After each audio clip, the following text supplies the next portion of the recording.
Oi pessoal, seja muito bem-vindo a mais esse episódio inédito do podcast Sucesso à Brasileira. Sou o Celso Sberner, consultor de empresas, de tecnologia e pessoas há bastante tempo e tive o privilégio de conhecer e continuar conhecendo muita gente de sucesso com muito conteúdo para compartilhar aqui com a gente. O objetivo do nosso projeto Sucesso à Brasileira é esse: ajudar a gerar mais sucesso no nosso país. Como é que a gente faz isso? A gente traz pessoas aqui no nosso podcast, convidados com muito conteúdo para falar de temas importantes, mandatórios, atuais para a nossa vida e para também compartilhar histórias, dicas e nos ajudar bastante. Eu queria muito, não tinha conseguido trazer assim alguém ainda da área de recursos humanos, né? Uma das áreas que mais evoluiu nesses últimos anos. E hoje eu tenho o privilégio de receber aqui como convidada ela que há mais de 20 anos trabalha na área de recursos humanos, tem uma carreira incrível, a gente vai falar. Eu queria agradecer muito a sua presença, Cristiane Oliveira. Muito obrigada, Celso. Um prazer. Que honra, né? Nossa, representar a RH aqui para falar com você, com vocês, né? Muito bom, estou muito feliz. Obrigada mesmo pelo convite. Muito legal. Era muito importante trazer alguém de recursos humanos e você, com várias indicações, representa muito bem. Obrigado por você veio do Rio de Janeiro, por um dia bem frio aqui em São Paulo. Hoje está ótimo, né? Melhorou. A terça-feira, tá tudo bem. Obrigado 2 vezes por ter vindo da cidade maravilhosa para cá. E a gente vai falar, pessoal, aqui da carreira da Cris. Ela tem passagens por grandes empresas. Ela passou pela TV Globo, pelo Banco BBM, pela Neoenergia, pelo Metrô Rio e mais recentemente também ela era diretora de RH e Cultura da Mosaico. Nós vamos falar da carreira dela, mas Cris, vamos... E tem tanta coisa de RH, porque o RH é uma das áreas que mais evoluiu nos últimos 50 anos, né? Ele saiu de simplesmente DP. Coisas... de departamento pessoal, de pagar folha de pagamento, para hoje falar de saúde mental, de uma série de coisas dessa evolução. Você tem falado muito de autoconhecimento, né? Então, quando eu ver as suas postagens e o que você fala, por que o autoconhecimento é importante? Então, vamos lá. Falando de carreira, né? Falando de sucesso, autoconhecimento é fundamental. Para mim, é peça-chave no processo. Tá? E quando a gente vai entrar em RH, quando a gente fala de desenvolvimento, que é uma coisa que eu tenho paixão, ele é muito importante também, porque a gente está falando de pessoas, e as pessoas elas precisam entender cada vez mais o que pulsa nelas, assim, o que elas de fato têm prazer em fazer, né? Eu tenho um adolescente de 15 anos, eu vejo isso muito, e eu me lembro de mim, acho que a gente quando for escolher a nossa faculdade, como é difícil, né? Sim. E às vezes a gente escolhe tendo sorte que vai dar tudo certo. Ou seja, a gente fez a escolha que de fato era aquilo que a gente teria o prazer em fazer, né? Que a gente teria... quando eu digo sucesso, vai muito na linha do caramba, é o que vai me trazer alegria e felicidade em fazer. Mas às vezes não. Quantas pessoas às vezes fazem a faculdade, desistem, entram em outra faculdade. Por quê? Porque realmente na falta esse conhecimento do que de fato eu quero fazer e por que eu quero fazer, né? Você às vezes faz alguma coisa muito pelo que falam pra você, o que é bom. E não necessariamente por esse olhar que eu falo que é do autoconhecimento pra dentro, né? Do que de fato você quer fazer, o que de fato você quer fazer e por quê. Então, pra mim é extremamente importante, eu tenho falado muito sobre isso bate muito em saúde mental. Recentemente também nos jogos a gente viu muito a Rebeca, a gente viu a Simone Biles, a gente viu a Flávia Saraiva, que pra mim deu um exemplo magnífico, né? Ela levou um tombo ali no aquecimento, cortou o supercílio. Isso tudo, e elas falam claramente de saúde mental, que está atrelado ao autoconhecimento, que nada mais é do que olhar para si, né? O que você tem medo? Quais são as suas habilidades? O que te paralisa? O que te impulsiona? O porquê que você faz as coisas que você faz. Você faz porque é algo que de fato te traz alegria, é onde você se vê fazendo sem perceber o tempo passar, ou porque alguém falou que você tem que fazer. E é aquela coisa meio manada, né? Que hoje em dia a gente vive muito. Não só hoje em dia, mas enfim, eu vejo que hoje, eu como adolescente em casa, eu tenho muita preocupação em estimular exatamente esse senso crítico. Tá bom, João, o nome dele, meu filho é João Paulo. Mas por que isso, né? Por que você vai fazer isso, né? Mãe, mas o pessoal vai... Tá bom, o pessoal vai, mas o que isso pra você faz sentido, não faz sentido? Porque é importante ter esse lugar de senso crítico, de questionar. para você entender exatamente aonde você vai caminhar, né? Qual o caminho que você vai percorrer, entendeu? Mas para um adolescente ainda isso é muito difícil, porque tá em ebulição a cabeça ali, né? Então imagina que... Mas hoje, as perguntas, sei lá, mãe, para onde eu vou ainda, né? Mas é importante que hoje vejo... praticar desde cedo, é isso? Praticar desde cedo, porque aí eu vou muito também na minha experiência e, óbvio, a gente com mais bagagem, que é isso, né? A vida é sobre experiências, né? Sim. A gente tem um olhar diferente. É óbvio que é muito difícil. Às vezes fala, ai, mãe, que coisa, que chato, não sei o quê. João, mas assim, você vai treinando. Quando você tá com um time, num processo de desenvolvimento do time, você tem pessoas com senioridades diferentes, né? Ou seja, elas têm experiências de repertórios de vidas diferentes também.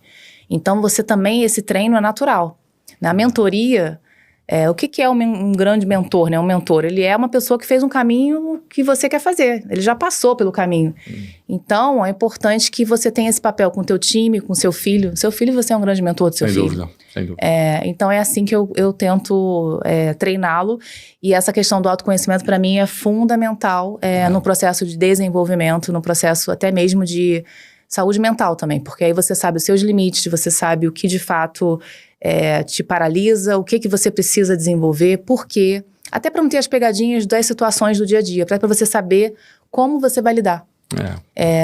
Então a Flávia Saraiva, que levou o tombo, eu não tenho dúvida que ela levou o tombo, depois até na entrevista ela riu, e que bom, né? Por quê? Eu imagino. Tem muito treino ali. Um atleta tem que treinar muito a sua mente, né? Com certeza ela treinou muito, ela sabia de todo o potencial, de tudo que ela podia fazer. Ela sabe do risco que tem também, ela levou um tombo na trave.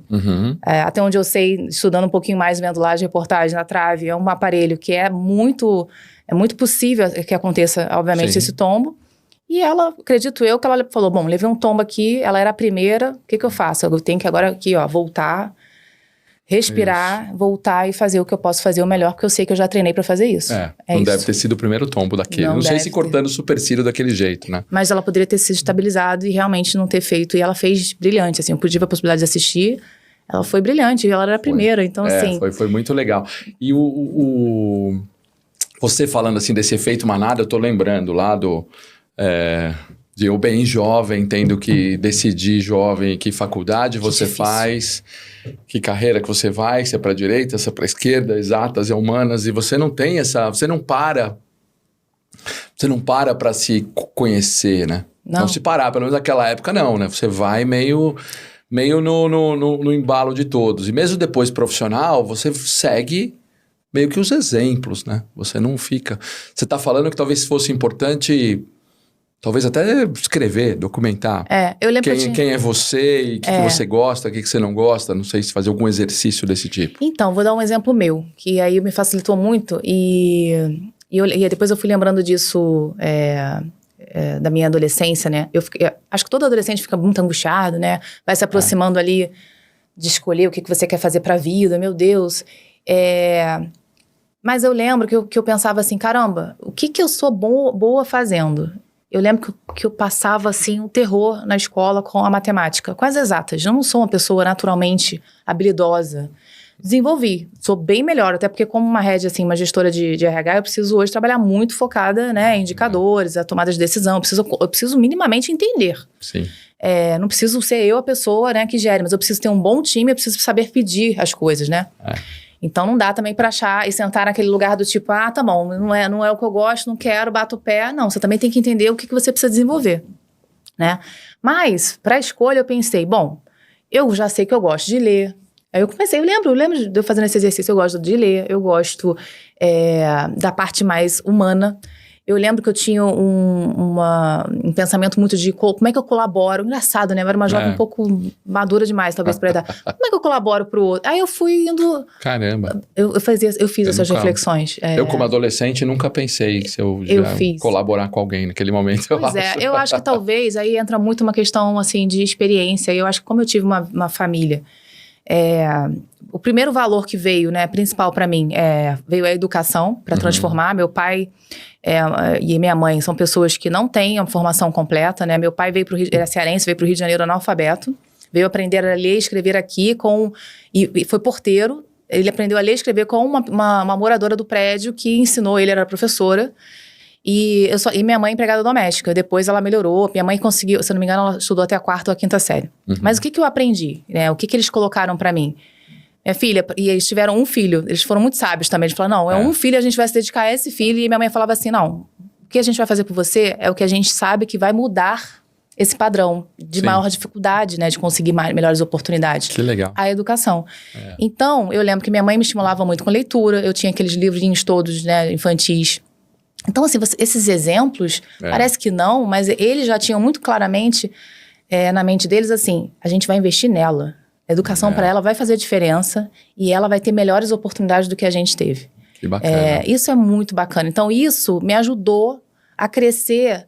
Eu lembro que eu falava assim, caramba, meu pai falava, conhecimento tem poder. É uma coisa que meu pai falava. Meu pai é muito sábio, tá vivo, graças a Deus, os dois. E, Cristiane, estuda. O estudo vai fazer você romper. E ele me fez romper. Então, assim, eu lembro que na hora de pensar muito sobre a faculdade, então tem esse olhar de reflexão, mas eu ia muito com meus mentores, que no caso, meus pais, me falando. Vamos lá, você gosta de quê? Eu gostava de ler, eu adorava ler, ficava lendo pra caramba, eu gostava de escrever. Já praticava o autoconhecimento aí já, né? Já mas eu não sabia que era isso, entendeu? Isso, mas já ainda parando pra avaliar pra onde você ia. Eu lembro que na faculdade... Aí já é outra etapa. Depois que eu entrei na faculdade, você vai incrementando, né? Você vai conversando com pessoas que têm mais experiência, e aí isso vai te direcionando. Mas você precisa ter senso crítico pra te direcionar, pra puxar as perguntas, né? Muita gente tem falado aqui dessa fase ser a identificação dos seus próprios talentos. É isso? Sim. É muito importante que você entenda o que você é bom fazendo. Porque, às vezes, quando você não tem essa clareza, você vai percorrer um caminho que ele não vai ser de sucesso. Não é porque você não pode, é porque você não se colocou no melhor lugar que você pode estar. Ótimo. Que é o seu lugar de potência mesmo, sabe? Imagina, se você se colocar num lugar onde você vibra, porque naturalmente é uma coisa que você gosta muito de fazer e você tem habilidade em fazer, você vai com certeza conseguir alcançar coisas muito maiores do que você se colocar num lugar onde você se força a estar. Muito bom. Né? Muito bom. Então, Pessoal, viu que é bom que a gente está com a diretora de RH aqui hoje, aqui com a gente. Então, a primeira dica se autoconheça, né? Identifique seus talentos e comece ali. E é difícil. Comece por aí. E aqui, então, como sempre, a gente vai ter também como achar Cristiane Oliveira, a rede social e tudo dela aqui para encontrá-la e falar mais. E além disso, né, Cris, além de falar dessa história de autoconhecimento, você também fala de excelência na sua gestão emocional. Que também deve ter um pouco a ver com inteligência emocional, mas o que é essa gestão emocional? Tem mais a ver até com a Susan David, fala muito de agilidade emocional. É sutil, mas tem uma diferença. É você saber lidar com as suas emoções. De novo, vou usar o exemplo da Flávia agora. Ela teve uma agilidade maravilhosa naquele momento. É você com a raiva, com a frustração, com a dor que ela sentiu, com medo. Caramba, eu sou a primeira, será que eu vou cair de novo? E aí ela vê toda aquela emoção na cabeça dela, que eu tenho certeza que ela deve ter sentido, e a gente sente no mundo corporativo, na nossa vida, no nosso dia a dia, em inúmeras situações que a gente vive, e a gente pensar assim, o que eu faço com tudo isso? E conseguir sair do outro lado com uma atitude produtiva frente àquele cenário. Então, por exemplo, a Flávia, estou usando o exemplo dela que está muito recente, eu acho que todo mundo deve ter visto, ela conseguiu fazer. Então, isso você aprende treinando, você aprende com as suas experiências, os seus repertórios de vida, eles vão treinando você e vão moldando você. Se você, de fato, tiver uma atitude também de olhar, de aprender com seus erros e não de se contrair ou retroceder com eles, né? Não vou fazer isso porque aconteceu isso. Não, vou fazer, vou tentar de novo, né? De encarar os desafios como uma bela de uma oportunidade. Você não se paralisar mesmo frente a essas situações. É muito sobre isso que eu falo. Então, essa gestão, essa excelência dessa gestão emocional faz toda a diferença. Sim. E ela é fundamental e cada vez mais eu vejo que no mundo corporativo hoje, assim, faz muita diferença. Não é só ser um bom técnico, saber fazer bem as coisas. É como você lida com as situações. Né? As empresas estão mudando o tempo inteiro, teve pandemia, a questão da saúde mental foi fundamental.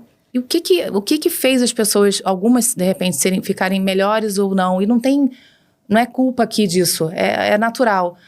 Possivelmente, pessoas que conseguiam ter uma caixinha de primeiros socorros, sabe? Que eu brinco, pronta ali, porque se conheciam e porque sabiam fazer essa gestão melhor, conseguiam, de certa forma, lidar melhor com essas adversidades, seja da pandemia, sejam de situações de mudanças frequentes, de cenários muito adversos, né? Então, exigindo muita adaptação. Com certeza, essas pessoas elas vão sair mais na frente do que as que não conseguiram treinar tanto isso. Isso é treinamento? Treinamento, mas a vida traz muito isso para você, né? Então, assim, se expor às situações, se você for uma pessoa que não se expõe no sentido de se colocar muito num lugar fechado, mesmo de mais proteção, você está se prejudicando de certa forma. Você precisa, sim, viver situações que te gerem... Claro que o medo, ele é proteção, né? Também não vamos aqui falar... Estou falando de coisas aqui que você consegue ter um mínimo de... um certo controle, né? Não é nada kamikaze, pelo amor de Deus. Mas você precisa se expor até para ver se que você é capaz, para você também perceber que talvez não foi no 100%, mas foi no 80%. Esses 20% você corre atrás como é que você se desenvolve. Então, assim, é importante que você tenha esse olhar, sim. Muito bem. Gestão emocional também está no topo da lista das prioridades. Muito. Hoje, quando a gente faz processo seletivo, a gente tenta perceber muito a parte técnica, mas é muito importante. Eu até escrevi um artigo recentemente que é a questão das competências pessoais, né? Você trazer um pouquinho do entendimento, como que aquela pessoa se adapta, quais são as situações que ela teve que ela viveu, né? De muitas adversidades e como é que ela encarou. Porque a empresa é a mesma coisa, né? Quando você traz alguém para dentro da companhia, a companhia ela não vai ter um gráfico assim, né? A gente vai ter isso aqui em vários momentos, em várias situações, né? E como que aquela pessoa me ajuda? Sim. Como que ela ajuda e fortalece o time? Como que ela ajuda e fortalece a cultura? Né? Como que ela vem para colaborar? Um líder mais ainda. Como que ele vai impulsionar o time? Como que ele vai agir diante de situações adversas, diante de situações que não necessariamente são as situações sempre de tudo muito positivo ou de cenários muito positivos. Não. Como é que isso vai funcionar?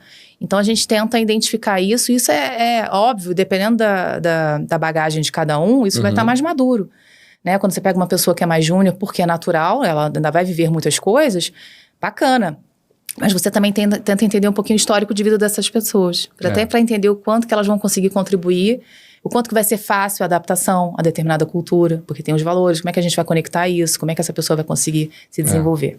Né? Eu li esse seu artigo lá no LinkedIn, muito bacana, né?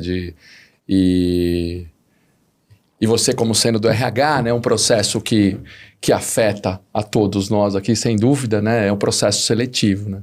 E muito legal que você coloca lá, né, contratar as pessoas pelo que elas sabem ou contratar a pessoa pelo que ela é. Pelo que ela é, né? E como é que faz? Contrata pelo que ela sabe ou pelo que ela é? É tentar ter a combinação dos dois, mas o que acontece hoje é que o olhar para as habilidades que eu estou chamando aqui das competências pessoais, que tem muito a ver com as habilidades emocionais, que é essa agilidade, como que essa pessoa tem essa agilidade emocional, esse olhar tem que ser treinado, porque ele é muito natural que você olhe as competências técnicas, que você olhe realmente formação, certificações, né? Que você olhe muito mesmo essa parte aqui, e você pouco olha esta, e esta vai fazer muita diferença nas situações corporativas, nas situações do meio, né, do ambiente corporativo. Porque a empresa é como a vida. Ela vai ter várias situações. E como que essa pessoa que lida, como é que é a história de vida eu gosto de entrevistar as pessoas, entendendo muito, assim, essa parte, mas eu sempre faço muitas perguntas para entender. Me fala um pouco de você fora trabalho. O que você gosta? O que você faz? Me fala um pouquinho da sua família, porque contexto familiar é muito importante também para você entender, né? O que tem de valores ali, o que essa pessoa já viveu. E tem histórias incríveis, tem histórias que são muito desafiadoras, que fizeram com que essas pessoas também tivessem que superar ou romper questões que você às vezes nem imagina, que você nunca saberia se você não conversasse. E às vezes é importante para você entender, caramba, será que a empresa hoje, no cenário que eu estou, com o que essa pessoa viveu ou vive, ou o que ela está trazendo, de fato faz sentido? Para não ser uma dor também. Porque a escolha eu sempre falo isso, a escolha é nossa, mas é do candidato. É muito importante que tenha essa transparência para que essa pessoa entre num ambiente onde ela perceba que teve total transparência, no sentido assim, caramba, ninguém me falou que eu ia encontrar isso aqui, né? Porque hoje as empresas, as pessoas, a saída das pessoas das empresas, fala muito da liderança sim, mas tem muito uma questão dessa desconexão da pessoa com a empresa, ou seja, muito mais com os valores mesmo, né? Com o que essa empresa representa, com aquilo que eu espero também, com o que eu espero me conectar, para eu ter a motivação e o engajamento de contribuir, né? Então, quando isso não existe, ou quando a gente percebe que isso aqui está muito frágil, nessa interação, né, dessa entrevista, às vezes, por vezes, a gente nem segue no processo seletivo, às vezes até a pessoa sendo muito boa tecnicamente. E às vezes RH falando, olha, tem isso, né? O líder quer mesmo assim. Beleza, também vamos lá, vamos tentar. Porque também a gente não é, né, dono de toda a verdade. A gente está aqui dizendo um pouco da nossa prática e do quanto que a gente tem de experiência. E às vezes não dá realmente certo. E aí o líder vem e fala, caramba, não é que o que você trouxe, esses pontos aqui fazem sentido, né? Então é um aprendizado constante, não é 100% assim, caramba, é certo que esse diagnóstico aqui que a gente está fazendo é o que vai... Mas a gente já consegue entender que faz diferença sim, e a gente já conseguiu ver algumas situações onde a gente teve que trabalhar para ajudar a desenvolver, porque também não é assim, né? Não deu certo, vamos lá e não dá certo. Não, as pessoas têm seus valores, tem coisas muito importantes ali. Às vezes a gente tem que perceber o seguinte, tá bom, o que a gente faz agora? Vamos desenvolver? A gente tem que trabalhar aqui como desenvolver, né? Ajudar o líder a desenvolver, como que a empresa também colabora, como que o RH facilita esse processo. Mas às vezes a gente percebe que vai ser muito sofrido. Tá muito divergente essa conexão, é melhor não seguir. E é assim que a gente tenta trabalhar e perceber. Mas os processos seletivos ficaram mais complicados, que parece que antigamente se a pessoa é muito boa tecnicamente, olha, sabe lá, se ele trabalha com TI, com finanças, ou com qualquer área operacional, administrativa, coloca a pessoa lá que ela é boa tecnicamente e que aos poucos ela vai se adaptando. É bom técnico, promove. É um bom técnico, promove. Por que ficou mais complicado? Ou eu entendi que as pessoas têm que se preparar mais hoje também como pessoa, né? Não só o que ela é, não só o que ela sabe, mas o que ela é, né? Por que gerou essa complicação, você acha? Ou não é uma complicação? Não, eu não acho que é uma complicação. É porque realmente a gente foi treinado para olhar o técnico. Né? É o currículo, né? É a formação, é a instituição. E isso, assim, por muito tempo, tá? Muito tempo. Muito tempo. E aí o que a gente percebe, principalmente eu acho que pandemia veio com um grande marco, muito importante. Mas até antes dela já tinha algumas questões, alguns estudos voltados para isso. A Susan David é uma pessoa que eu gosto bastante, que fala dessa questão da agilidade emocional. E a pandemia, ela vem trazendo muito essa questão da saúde mental. E aí você percebe que as pessoas que fazem uma gestão emocional melhor, ou seja, a forma como elas conseguem administrar as emoções, da frustração, do medo, né? Enfim... elas passam muito melhor pelas situações. Elas conseguem passar melhor. Porque elas conseguem identificar isso rapidamente. Elas conseguem treinar essas emoções internamente, quase com um diálogo interno mesmo. E escolher.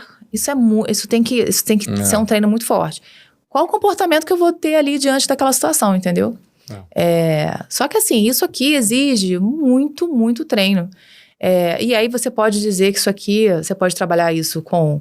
terapia, coach, mentoria, a própria empresa proporcionando, né, todo um trabalho de desenvolvimento de líderes, que a liderança apoia, é quem apoia muito e precisa ser apoiado nesse processo também de desenvolvimento. Então, assim, é complexo porque não é um indicador, um número, né, que você mexe no mês seguinte. Não é. Isso aqui a gente está falando de comportamento. Sim. Então, tem que ter... muita construção desse trabalho e conseguir mostrar o quanto que isso aqui impacta, porque o resultado só vem pelas pessoas. Se as pessoas não estão bem, o resultado ele pode até vir, mas ele não vai se sustentar em longo prazo. Então, assim, realmente, a empresa que não percebeu isso aqui ainda, ela está numa situação assim que ela pode até ter o resultado dela por um tempo ou outro, mas ela não vai conseguir sustentar. Ela vai perder pessoas, ela não vai conseguir fazer a gestão do conhecimento dela, né, de forma saudável. O processo, ele não se sustenta. Toda hora você está mudando times ou líderes. Então, você imagina o gasto que você tem nisso aqui, nesse processo. É um processo muito ruim. de construção, de amadurecimento e de perenidade mesmo, né? Sim. De resultado, de fortalecimento de uma companhia e de cultura. Então, essa é a complexidade da coisa, na minha visão. Não basta só, então, saber, né? Acho que o ser, o seu comportamento é sempre levado em conta. E cada vez mais, acho que hoje dificilmente uma empresa não faz isso, né? Nos processos seletivos. Acho que já tem uma evolução, né? Tem a questão do fit cultural, que muitas empresas usam. Tem algumas ferramentas que tentam usar para tentar identificar isso. Obviamente, uma boa entrevista, e aí você tem que ter um time que conduz essa entrevista passando não só por esse olhar técnico, né? Tem que ter uma sensibilização da liderança para isso que a gente está falando. Mas muitos líderes já estão tendo esse olhar porque entendem no dia a dia que essa maturidade, ela faz diferença na construção ali dos times, na resolução dos problemas, né? Então, isso é um processo que está em evolução, sim. E esse olhar já está mudando. Muito mais do que no passado, que era um olhar bem mais difícil de você ter. As empresas mudam, né? E aí vai para uma outra coisa que você fala, né? Você não é só você é diretora de RH e cultura, né? Então, acho que está muito associado a essa história também de formar a cultura das pessoas, das empresas. Como é que a cultura entra aí nesse ponto? A cultura é comportamento, né? A cultura é feita por pessoas. A gente tem uma empresa onde com essa empresa, você tenta identificar quais são os valores que você quer que essa empresa transmita, né? E genuinamente que isso seja verdadeiro, para que as pessoas que a gente traga sejam pessoas que consigam se conectar, né? E essa conexão acontecendo de forma muito forte, não tem como não ter sucesso aqui, né? Então, hoje as pessoas, elas realmente... Tem até uma pesquisa da GPTW que fala muito sobre isso. Eu não tenho agora de cor, mas se eu não me engano, fica entre os 3 primeiros fatores que fazem a pessoa hoje sair de uma empresa, né? Tem liderança em primeiro. Segundo, valores, ou seja, a desconexão com aquele valor, né? Você não se vê mais naquele lugar por alguma razão, desconectou.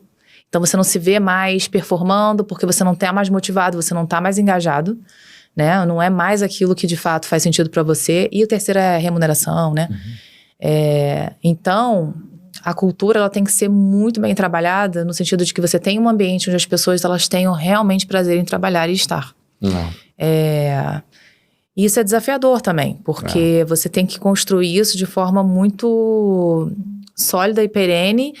Só que a cultura, as pessoas não têm que entender que a cultura ela não ela pode mudar, ela vai se adaptando. A empresa ela sofre mudanças como todo mundo, né? Ela é uma organização viva. E eu vejo que as pessoas acham que assim, mas a cultura já não é mais como antes. Não, peraí, a pandemia fez a empresa mudar, né? Culturalmente, as coisas vão se adaptando. Porque o que a gente quer dessa cultura, na essência, que não mude? Mas tem outras coisas que a gente vai ter que mudar, até para a sustentação dessa empresa, sustentabilidade dessa empresa.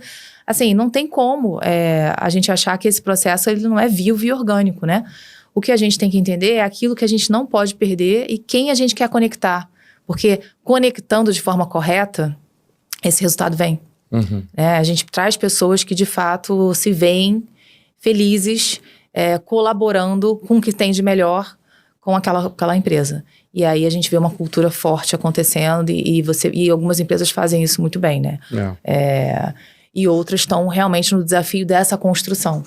Então, para mim, cultura é uma das coisas mais desafiadoras que a gente tem para trabalhar. Não, e pensar que as pessoas cada vez mais... elas passam mais tempo convivendo com a empresa ou com as pessoas da empresa, muitas vezes, do que com as pessoas que gosta, que ama fora, né? Então tem que ser um lugar bom, né? Tem que ser um lugar de segurança. Tem que ser. Segurança para você poder ser autêntico, para você poder contribuir de forma autêntica com aquilo que você sabe, com aquilo que você tem de melhor. E também demonstrar suas fragilidades do ponto de vista de que isso aqui eu preciso desenvolver. E que seja acolhido esse desenvolvimento, seja no líder, seja com a empresa oferecendo também. É o que eu acredito. Sim. Você precisa realmente trabalhar a cultura de uma forma, colocando principalmente as pessoas no centro da discussão. Não tem outra forma. E entender que o resultado da companhia, ele vem pelas pessoas. E as pessoas, quanto mais elas estiverem engajadas, conectadas, elas vão trilhar um caminho de muito sucesso numa comparação. Muito legal que isso. E quando a gente fala de RH é engraçado, né? Porque se você aquilo que eu falei no começo, né? A evolução da área de RH nos últimos 50 anos é incrível. Então, 50 anos atrás, você tinha uma área que era para tarefas burocráticas e supervisão de desempenho. Era isso, né, que tinha. Você tinha... Pagamento, né? Fazia DP, pagamento de folha de pagamento, uma avaliação de desempenho lá só para falar que tinha alguma coisa que estava fazendo. Para formalizar um bônus. Para formalizar alguma coisa. E era assim na década de 80 até um pouco e 90 que começou com uma certa evolução. Hoje o RH é uma área estratégica, né? O que você acha que se deve essa evolução nesses últimos 30, 40 anos? Acredito e espero que é exatamente isso que eu falei. Não tem como você tratar um RH apenas como uma área de pagamento, né? De garantir que benefícios e o pagamento está sendo feito de forma correta. Por quê? Porque as pessoas, elas não é só o pagamento que ela recebe no final do mês, né? Como que eu lido com essa pessoa entendendo que ela ela faz parte de uma constituição de algo muito maior. Então, a estratégia de RH, ela é fundamental para o sucesso de uma companhia. Uhum. Alguns RHs conseguem se colocar dessa forma muito fortemente, mas ainda tem empresas que não conseguem ter esse olhar para RH de forma tão estratégica. Eu acho que isso também é uma construção, tá? Eu vejo que cada vez mais, graças a Deus, as empresas percebem e sabem que a área de RH é fundamental. É fundamental porque ela é quem apoia toda a construção de crescimento, de sustentação do negócio, né? Divisão de médio e longo prazo, o RH está junto. Seja para selecionar, seja para fortalecer essa cultura, seja para trabalhar fortemente a questão do engajamento, seja sim para proporcionar uma meritocracia, né? Coerente, justa, né? Seja para desenvolver as pessoas frente aos desafios que aquela empresa tem. Então, RH, em todas as discussões RH, deveria estar, se não está. Porque tudo passa pelas pessoas. Então, assim, é muito importante que isso seja feito. Eu vejo que, graças a Deus, a gente está cada vez mais neste lugar. Algumas empresas têm alguma dificuldade? Tem, porque culturalmente, dependendo também da constituição dessa empresa, RH precisa mostrar também a que veio. Sim. Ele precisa se colocar nesse lugar estratégico, dessa discussão estratégica, né? Entendi. Então, é um trabalho também que eu vejo que alguns colegas ainda precisam fazer dependendo da empresa que eles estão. Mas está tudo bem. Eu vejo que o mais importante é que já se percebeu o quanto é importante essa área frente à estratégia de uma companhia. Que bacana. Isso já é um belo caminho andado. Você tem tido muito sucesso na sua carreira, e quando a gente olhar, você tem Great Places to Work 19, 20, 21, 22, 23, todos os últimos 5, 6 anos aí. Explica um pouquinho, para quem não conhece, o que é Great Places to Work e como é que você tem atingiu isso nos últimos 5 anos, por favor. A gente tem a GPTW, né, que é o Great Place to Work, que é, enfim, as melhores empresas para se trabalhar. Eu já tinha trabalhado com eles na Neoenergia, mas nunca à frente do RH. A primeira vez que eu fui Great Place to Work como head de RH foi no Zoom Buscapé Mosaico, né, porque a empresa passou aí por algumas mudanças e o nome também mudou. Quando eu entrei na empresa, em 2018, a minha antecessora... E aí é mérito dela, ela já tinha, né, estava fazendo um trabalho que a empresa já tinha a certificação, né, desde a fundação, se eu não me engano, desde 2011, 12. E aí eu entrei, a gente mais um ano foi, né, ganhou, foi certificado, ficou no ranking das melhores empresas para se trabalhar. Imagina o desafio, né, você pensa assim, caramba, agora muda a liderança, a head de RH, e eu tenho que trabalhar e manter isso, né, que ela construiu. E aí, depois dos outros anos, eu também consegui. É bem desafiador. Eu entrei em 18. A gente tinha a GPTW, a gente tem a nota da GPTW e a gente também tem uma NPS, né? Eu lembro que em 2018, e aí tem as zonas, né? A gente tem a zona de excelência e tem as outras zonas, e aí a gente caiu para a zona de qualidade, a nossa nota do NPS em 2019, no ano que eu entrei, 2018 para 2019. E eu já entrei com esse desafio, porque o NPS, ele é um indicador pra gente muito importante, né? E aí eu lembro que eu falei, caramba, como é que eu vou trabalhar? E aí eu fui entender também o que estava acontecendo. A empresa estava num momento de muito crescimento, teve um impacto em cultura grande, porque você traz, né? Imagina, você cresce aí 40%, 45% o teu headcount, o teu quadro. E não é simplesmente colocar pessoas para dentro. Quando você coloca pessoas para dentro, você causa uma grande mexida na companhia, né? E aí eu lembro que com 3 meses eu vi que eu teria um desafio com a GPTW, que era aumentar, né? A gente voltar para a nossa zona de excelência, que é o que a gente queria, não só para ter o troféu e ter um certificado, é porque realmente continuar um trabalho que estava sendo feito muito bom. E como é que eu fiz isso, né?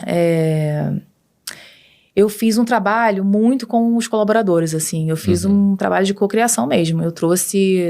a gente fez grupos focais, tentou ter um diagnóstico ainda mais apurado sobre o que estava acontecendo e montou um plano de ação. Junto com a diretoria, a gente apresentou, levei os colaboradores para apresentar junto comigo.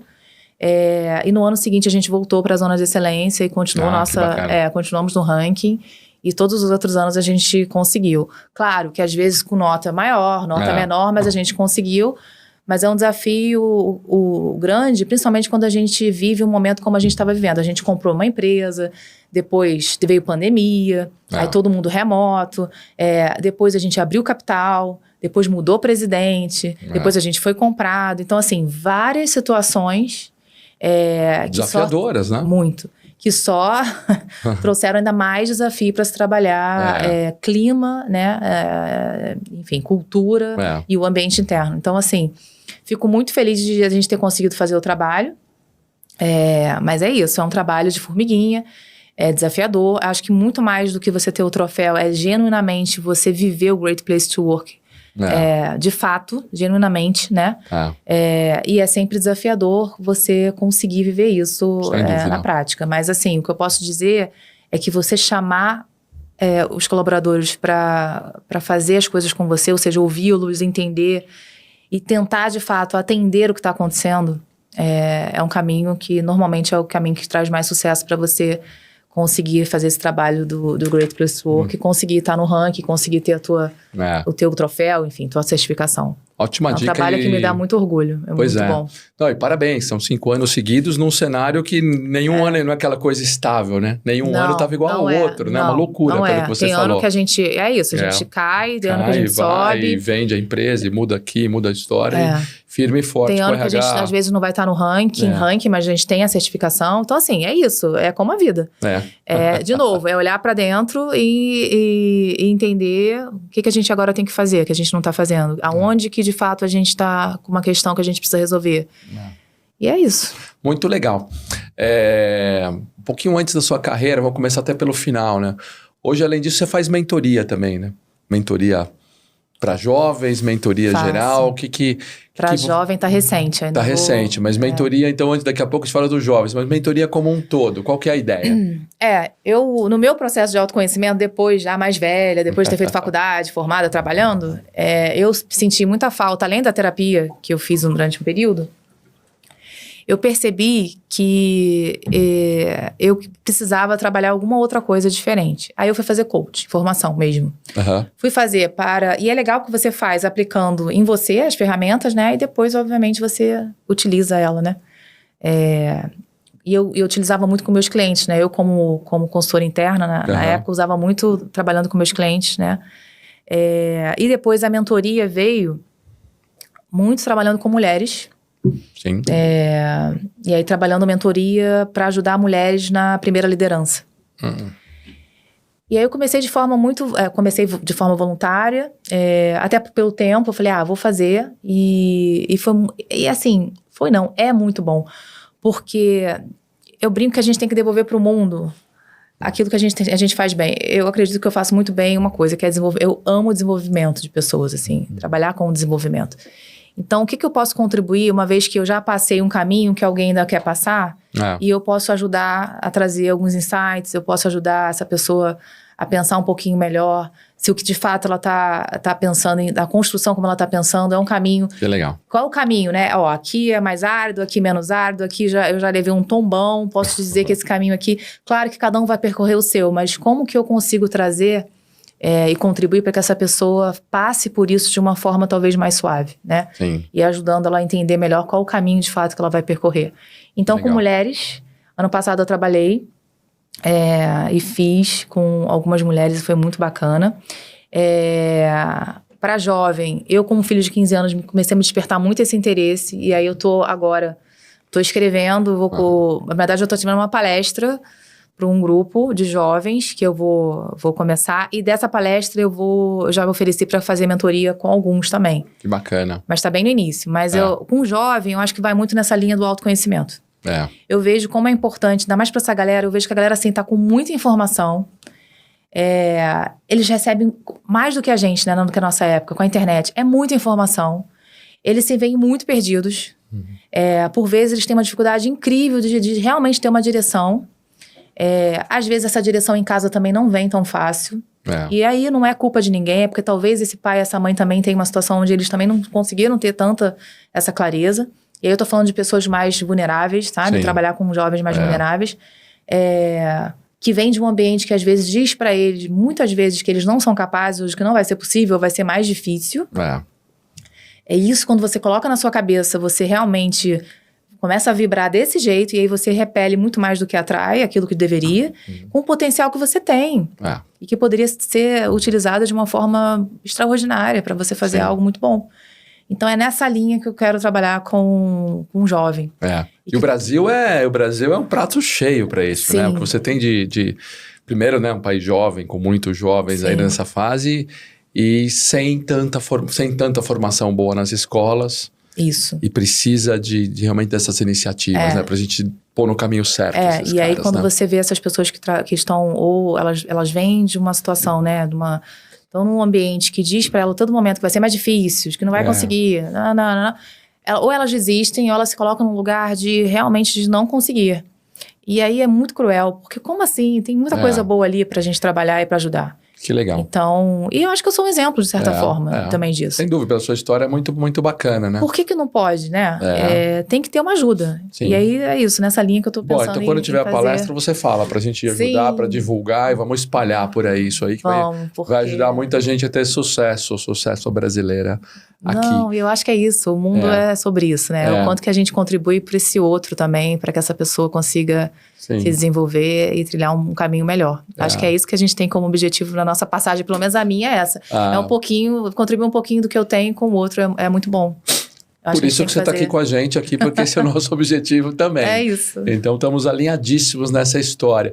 E a sua história de carreira também é muito bonita, né? Você tem todo um lado de RH, de trabalhar um bom tempo na Globo, no banco. Isso depois, não foi muito, assim... Não você foi lá no seu autoconhecimento, você já imaginou assim, como você era prodígio, né? Então, com 14 anos, assim, não. serei a líder e diretora de RH daqui a alguns anos, é isso? Não, eu lembro que... eu escolhi fazer psicologia e direito. Né, direito, muito meu pai falava, faz direito. Meu pai, imagina, eu fui a primeira pessoa que se formou na minha família. Então, o direito, aquela coisa, era direito, engenheiro e médico, acho que era isso. No máximo. No máximo, né? Veterinário, talvez, se você quisesse mas assim, para um pai ver uma filha médica, advogada, né, para ele, eu entendo, imagina, né? E eu falei assim, tá bom, pai, vou colocar. Direito é a área, de novo, não é exata, é humana. E eu podia colocar 2 opções, coloquei. E eu falei assim, bom, e aí eu tentei as federais, não tentei nem particular, porque assim, eu sabia que para eu passar para uma faculdade particular, eu ia ter que trabalhar. E eu falei assim, quer saber? Eu quero me dedicar e eu quero fazer uma federal. Não tem problema nenhum eu trabalhar, mas eu sabia que eu podia passar. Aí eu passei para a FRJ e passei para Direito e para Psicologia. Só que na FRJ, Psicologia eu passei para entrar no primeiro semestre e Direito no segundo. Acho que foi isso. E aí eu já na ansiedade de entrar, e eu já estava muito mais na tendência da psicologia, e a psicologia não tinha nada a ver com a empresa. Eu queria realmente clinicar, eu lembro que tinha um trabalho voluntário no INCA, eu já nova, já falei, nossa, eu já vou me voluntariar para atender no INCA, eu vou ajudar as pessoas a lidar com as suas... O INCA, desculpa? O INCA, desculpa. Não, eu que não sei. É o Instituto Nacional do Câncer. Instituto Nacional do Câncer. Pô, que bacana. Você e queria aí já entrar ali. Imagina, né? Eu queria ajudar ali. E tinha um trabalho voluntário. E eu entrei na faculdade querendo clinicar. Então, assim, nada com empresa. E aí, tá bom. Entrei no UFRJ. Quando eu entrei na UFRJ, eu lembro que, acho que no segundo ou terceiro, eu consegui um estágio de bolsista, PIBIC, né, que é bolsa pelo governo e tal. E aí eu fui para o Fernandes Figueira, que é um hospital no Flamengo, lá no Rio de Janeiro. Mas é um hospital, um projeto lindo. Eu ia trabalhar com um grupo de psicólogos mas o tema era muito forte, né? O meu trabalho nessa frente era...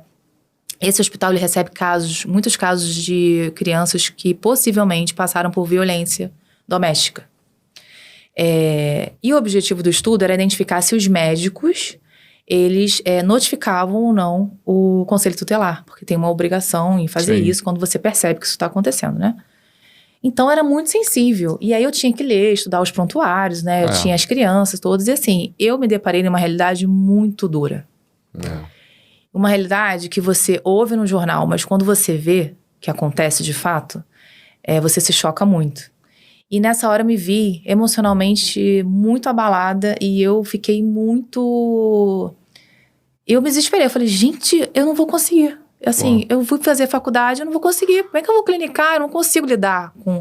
Não consigo lidar mesmo. Pô, mas super pesado, né? Muito pesado. O tema aí que você tá falando. O tema. E aí eu comecei a questionar tudo. Aí, de novo, eu falei, meu Deus, eu devia ter ido pro direito. Não, mas o direito não é psicologia. Aí você começa, né? Você começa a rodar. Eu lembro que a faculdade, ela começou a ter disciplinas de psicologia organizacional. Eletivas. E o meu diretor do Instituto de Psicologia era uma pessoa que veio de mercado, veio de empresa. E aí é papel do mentor, né? Da pessoa que tem um know-how ou tem uma experiência maior. Eu comecei a perguntar. Eu falei, quer saber? Tô com dúvida. Não sei nem se foi muito precipitado, mas eu sou assim também. Aí eu vou entender o que é isso aqui. Aí eu comecei a conversar, né? Eu conversei com o professor Marcos Jardim, gente. Lembro como se fosse hoje. Olha aí. Conversei com o professor. Tomara que o Marco Jardim nos assista aqui depois, né? Diretor do Instituto de Psicologia da UFRJ. Vamos procurar o Marco. Conversei com ele, conversei com alguns professores. Fui lá na administração e na economia, que era no mesmo campus, ver quais eram as matérias que tinham lá. E quando eu vi, eu já estava puxando. E gostei. Aí já tava, os temas eram dinâmica de grupo, né? Aquelas coisas, os testes psicológicos. Muito mais suave, né? Não, mas a gente tá falando de 20 e poucos anos atrás, né? Legal, né? E voltado para as empresas. Aí você foi pro mundo empresarial, corporativo já. Primeiro estágio, porque aí já tinha passado um pouquinho. O primeiro estágio que eu fui para fazer de empresa foi o da Globo. Não, fui vários, mas o da Globo eu passei. Que legal. E eu falei, caramba, entrei na Globo. Tem o crachá da Globo? Então, gente, pegar o crachá da Globo é muito emocionante, né? Emocionante. Eu lembro eu mostrando o crachá para meus pais, eles vibrando, né? Mas a Globo, nossa, gente, é sensacional. É a sensação de você entrar na Globo, assim, de você ter conseguido, porque realmente é uma mega empresa. Sem dúvida. O programa estagiário é maravilhoso, assim. Quando eu entrei, era um programa gigante, né?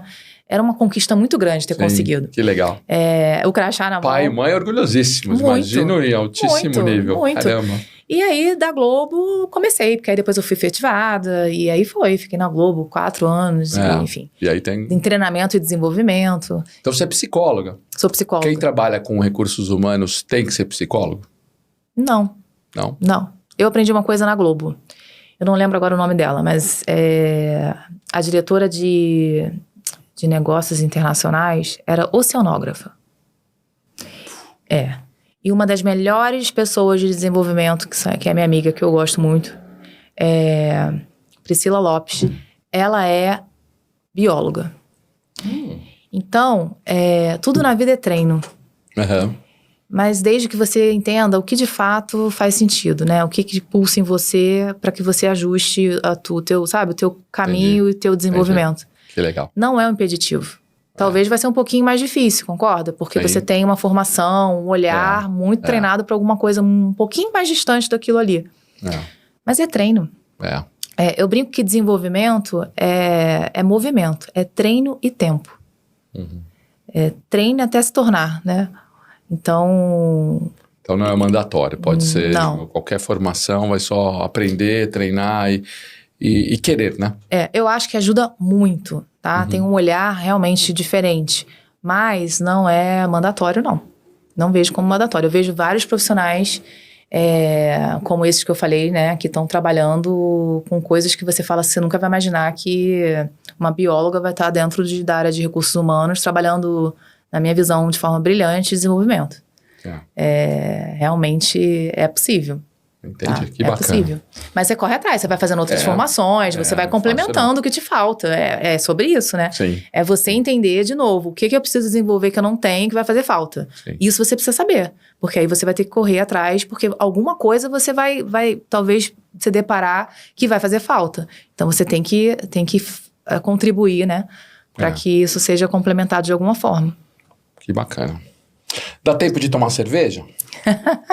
Com isso tudo aí que tem que fazer na área de recursos humanos, dá? Dá tempo. Eu tomo mais vinho. Toma mais vinho. Esse aqui é pra você de qualquer forma. Não, essa é a Hiller Beer, uma cerveja artesanal. Leva pro Rio de Janeiro. Tenho certeza que será bem... Meu pai, minha mãe, marido e eu no vinho, a gente vai brindar com a cerveja. Muito bem. Não tenha dúvida, muito obrigada. Essa é a Hiller Beer, ó. Essa é uma cerveja que é uma cerveja artesanal. É de um amigo meu e ele fez uma tiragem especial aqui para o Sucesso Brasileira. Que legal. É um caso de sucesso brasileiro também, porque ele planta o lúpulo.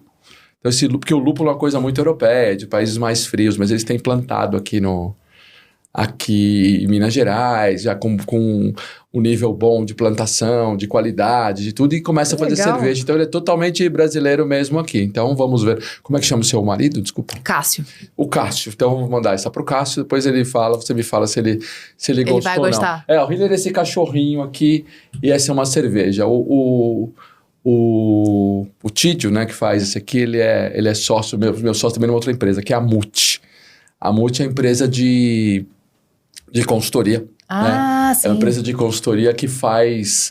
E que tem um lado, até que eu coloquei esse slide, que fala assim, ali a gente faz Talent as a Service. Ali a gente lida muito com pessoas de RH, né? Ô Cris, eu sou muito mais desse lado de cá, do lado de tecnologia, mas como a gente é uma consultoria de tecnologia e recursos humanos, eu brinco que eu sou um cara de tecnologia aprendendo com você. Eu aprendo muito com o pessoal de tech também. E com a sua turma de recursos humanos. Eu acho que é uma boa junção, né? Ali a gente faz recrutamento, alocação, faz um headhunting de executivos.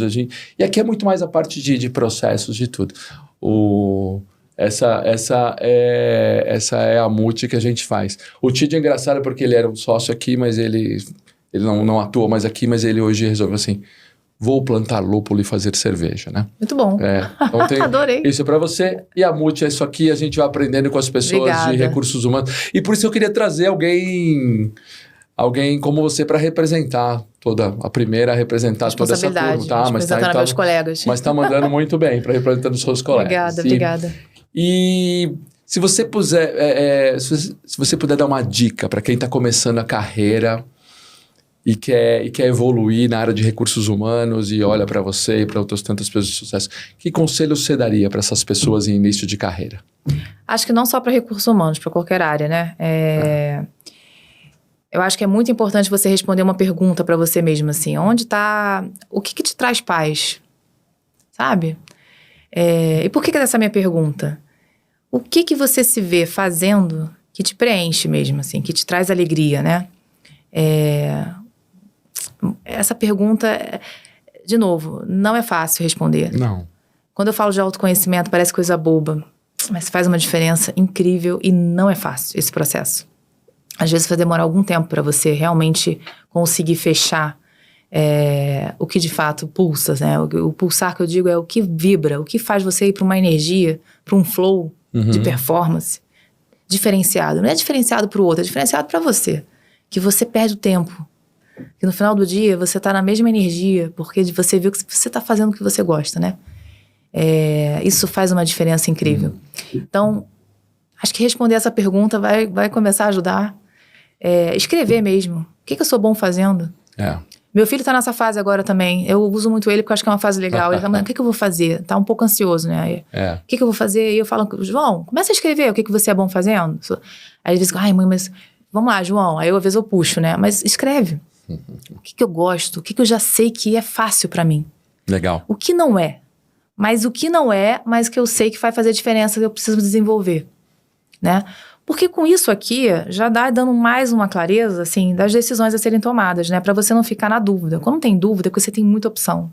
Isso é muito ruim. Quando tem muita opção, o risco de você ir pra caminhos que não são os caminhos mais corretos, assim, que te levem àquilo que de fato você quer, é muito alto. E aí você tem movimentos que podem realmente te frustrar bastante, né? Pode te levar a fazer coisas por fazer e não necessariamente te trazer o sucesso. E o sucesso aqui, pra mim, é muito mais numa linha de felicidade mesmo. Dessa plenitude, tá? Porque todo o resto, pra mim, é uma grande consequência, né? Sim. Acho que vem com isso que eu tô trazendo aqui, de você fazendo de fato aquilo que você faz no seu melhor lugar. Sim. Na tua posição de potência, sabe? Onde você agrega valor. Porque as empresas querem isso. Quando eu trago alguém, eu quero que alguém agregue valor pro meu negócio. Né? E o que agrega valor? É aquilo que você tem de melhor. Sim. E que você se coloca no melhor. Então, assim, esse exercício é uma excelente dica. Tenha mentores. Ai, Cristiane, mas eu não tenho dinheiro. Gente, eu não tô falando de dinheiro. Eu tô falando de pessoas mais experientes. Que já fizeram o caminho que você quer fazer. Converse com essas pessoas, né? Tente ter uma que seja um grande guardião, né? Que seja aquela pessoa que você confie, que você se sinta bem conversando, que vibre por você. Sim. Né? Pode ser seu pai, pode ser sua mãe. Às vezes não vai ser pai e mãe, vai ser outra pessoa, tá tudo bem. Mas o mentor é isso. Pense sempre numa pessoa que já fez o caminho que você quer fazer. Legal. Né? E troque. Que mais? Eu acho que isso... A questão do autoconhecimento, cuide muito das suas emoções. Entenda aonde você desequilibra. E por quê. Isso é muito importante também. Para quando você se deparar você tiver numa situação que você percebe que você vai derrapar, você já sabe o que pode acontecer e você já consegue, talvez, agir de forma mais produtiva, mais inteligente, emocionalmente falando. Muito Isso também legal. É muito importante, tá? Muito legal. Vou ver se eu aprendi algumas aqui. Depois vou tomando nota também. Mas você falou assim, tenha paz, né? Tenha paz, procure, identifique aquilo onde você faz a diferença, certo? Esse é o primeiro. Ter mentores também, independente, não tem a ver com dinheiro, nada. Pessoas experientes para te ajudar. O dinheiro, para mim, é uma grande consequência, assim como o cargo. É isso. Então, tenha mentores e também esse último de você... o último que você falou, que é o de cuidar das suas emoções. Então, cuide das suas emoções. Tem a sua caixinha de primeiros socorros, sabe? Sei. Num dia que é ruim, tem um futebol com seus amigos que vai te dar a tua energia, vai botar você a vibrar numa energia melhor? Faça. Não se sabote naquilo que você acha que é pouco, mas que vai fazer grande diferença na sua saúde. Que bacana. Física e mental. Então, cada um vai saber o seu, né? Tem a sua yoga, tem a sua atividade física. Enfim, tem o seu tempo de leitura, tem um tempo com você. Né? A Mari, né, fala muito, Mari com Y fala muito do... Mariana com Y, um beijo pra você. Exatamente, beijo, Mari. Marque uma reunião com você mesmo. Você marca reunião com todo mundo, às vezes você não tá dando tempo pra você. Então, cuide-se. Quanto melhor organizado por dentro, melhor estaremos fora. Porque a gente é exatamente o que a gente é dentro, assim. A gente reflete fora isso. Isso faz muita diferença. Que bom. Acho que o sucesso... Sempre bom ter alguém do Recursos Humanos para cuidar da gente como pessoas, né? Eu acho que o sucesso passa muito por isso tudo que eu falei. Isso para as pessoas, mas se você puder resumir para você, o que você entende por sucesso? O sucesso para mim é onde eu tenho exatamente a paz que eu falei da pergunta. Então, tem coisas muito simples para mim do sucesso. Por exemplo, eu vibro muito e eu vejo, caramba, que sucesso quando eu, de certa forma, ajudei e impactei no desenvolvimento de alguém. Alguém do meu time. Eu vi que a trilha que, de repente, a gente se desenvolveu para liderança, no final a gente vê que teve impacto e a gente vê comportamentos e a gente vê feedbacks positivos e como que a gente contribuiu para o negócio. Putz, isso é muito sucesso. Eu vejo meu filho se formando, uma pessoa do bem, né, íntegro, um jovem, saudável, bacana. Eu falei, caramba, isso é sucesso, né? Então, assim, eu vejo o quanto que eu posso contribuir hoje com meus pais, né? O quanto que eles contribuíram comigo, mas eles estão vivos e a gente está bem, com saúde. Isso é muito sucesso para mim. Então, assim, geralmente onde eu tenho paz, eu vejo a minha paz, sabe? Nessas situações é onde eu vejo sucesso. O sucesso eu acho que é muito, muito particular. Para mim, sucesso é onde eu tenho paz mesmo. Então, que bacana, que bom. São que bons exemplos. Onde é que você acha que o Brasil vai estar daqui a uns 20 anos? Como é que você imagina o nosso país lá na frente? Nossa, difícil, né? Tem tanta coisa acontecendo. 2045, 2050, o que você acha? O João vai estar mais ou menos com uns 35 anos. Nossa, Você já vai ser vó, talvez? Passa tão rápido. Nossa, pode ser. Eu quero ser avó, deve ser o máximo. Olha aí. Mas calma. Mas o Brasil, vamos voltar no Brasil. O que você acha? Olha, eu sinceramente, é porque tantas coisas acontecendo, não só no Brasil, mas no mundo. Eu não sei exatamente, assim, não tenho essa... Engraçado, eu não pensei tão longe assim. Mas o que eu espero, né? Que a gente esteja num país, num mundo... Primeiro, com certeza, assim, que a gente tenha um país mais... E um mundo muito mais tranquilo, né? Que a gente não tenha mais tantas questões de guerra, que traga tanta insegurança, principalmente para quem está jovem hoje, quando olha, tem tanta insegurança sobre o que vem, sobre como vai ser... Que a gente consiga ter mais igualdade, literalmente mesmo, na educação, principalmente na educação. Acho que o que a gente deve esperar e pedir mais, e é o que eu também, de alguma forma, tento contribuir, porque foi o que me mudou, o que me ajudou a romper um padrão, inclusive, é a educação, assim. Eu espero muito que o Brasil tenha um investimento maior e que as pessoas consigam ter acesso à educação de forma muito mais fácil do que hoje elas têm. E que a gente tenha um país que se transforme por aí. E que a gente que tem esse lugar, né, hoje melhor, consiga contribuir de alguma forma para que isso aconteça. Então, é onde eu espero ver o país e o mundo, né, rompendo e crescendo, e não tem outro jeito, é na educação. Tem que ter investimento, mas muito na educação, é base de tudo, né, na minha visão. Vamos trabalhar para chegar lá, né? Vamos trabalhar para chegar lá.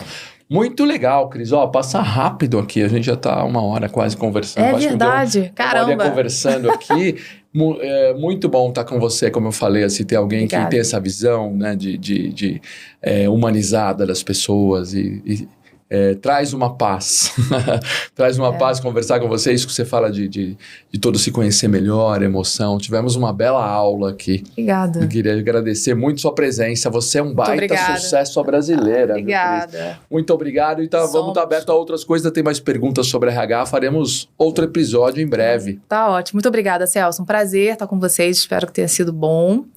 E é isso, estou super à disposição. Eu sei que depois você vai colocar os contatos, por favor. Todo mundo, vamos ter todos os contatos. Cristiane Oliveira, como encontrá-la, a indicação do livro que ela falou também, as empresas, a gente coloca tudo aqui depois, muito bacana. Combinado. Como te achar. Obrigado. Vai ser um prazer. Obrigada a você, Celso. Falamos de novo, muito legal. Obrigada, gente, obrigada. Pessoal, é isso. Foi ótimo conversar com Cristiane Oliveira aqui, diretora de Recursos Humanos, para a gente ter essa visão. Fique atento, deixe já o seu like, compartilhe, comente. Toda terça-feira tem episódio inédito aqui no Sucesso à Brasileira. Nos vemos. Valeu, galera.